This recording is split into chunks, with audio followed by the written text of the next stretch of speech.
नमस्कार. दिवाळी व दिवाळीच्या पाडव्यांच्या सर्व हिंदू बांधवांना हार्दिक शुभेच्छा. दिवाळीविषयी समभ्रम निर्माण झालेला आहे. मला अनेक यजमानाचे फोन आले की गुरु, दिवाळीच्या वेळेस प्रत्येक सण जे आहे दोन वेळेस आलेला आहे.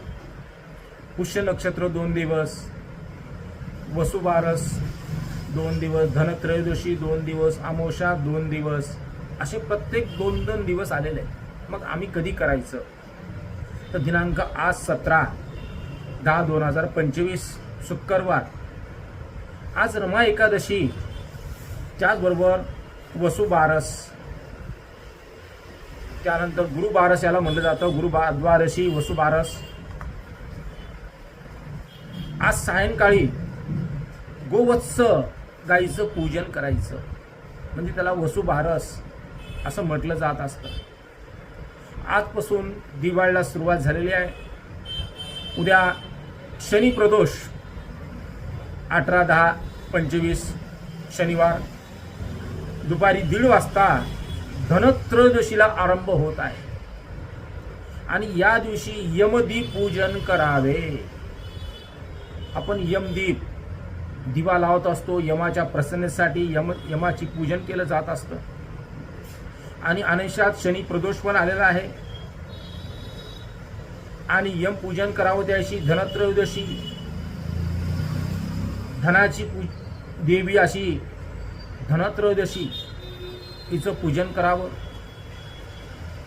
दिनांक 19 तारखेला शिवरात्र आलेली आहे, रविवार, त्या दिवशी दीपदान करावं. 20 तारखेला म्हणजे सोमवारी नरक चतुर्दशी, अभंग स्नान, अंगाला तिळाचं उटणं लावावं आणि अभंग स्नान करावं. सूर्योदय होण्याच्या आधी आपण उठलं पाहिजे. सूर्योदय झाल्यानंतर उठल्यानंतर नरक आपल्या अंगावर पडत असतो, म्हणून याचं नाव नरक चतुर्दशी आहे. म्हणून आपण त्याशी लवकर उठायचं, स्नान करायचं, तिळाचं उटणं लावायचं.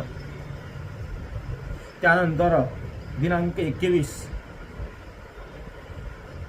21 तारखेला म्हणजेच मंगळवारी, या दिवशी लक्ष्मी कुबेर पूजन आहे. सूर्योदयापासून सूर्यास्तापर्यंत लक्ष्मीपूजन आपण करू शकतो. या दिवशी अमावस्या संध्याकाळी 5 वाजेपर्यंत आहे. 4:85 अमावस्या संपत आहे.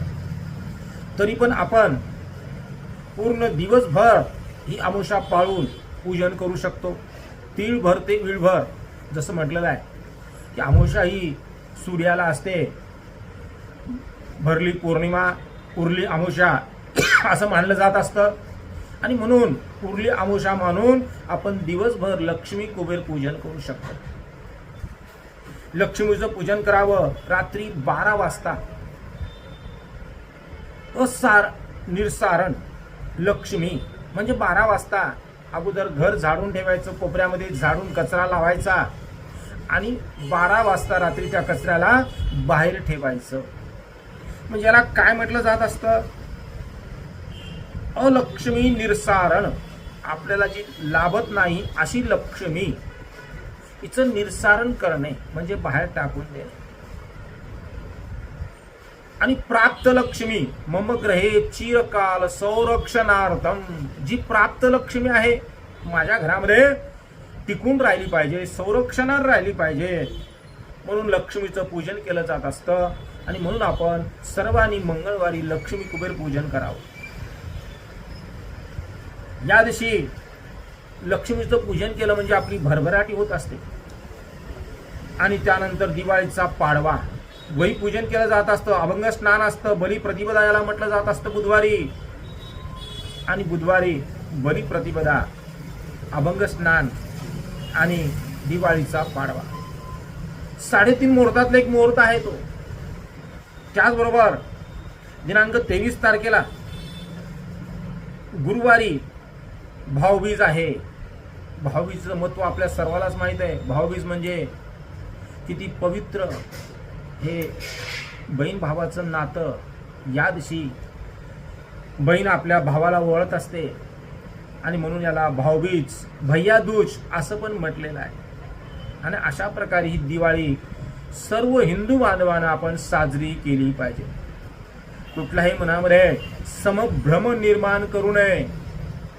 याप्रमाणे दिवाळी साजरी करावी. नमस्कार.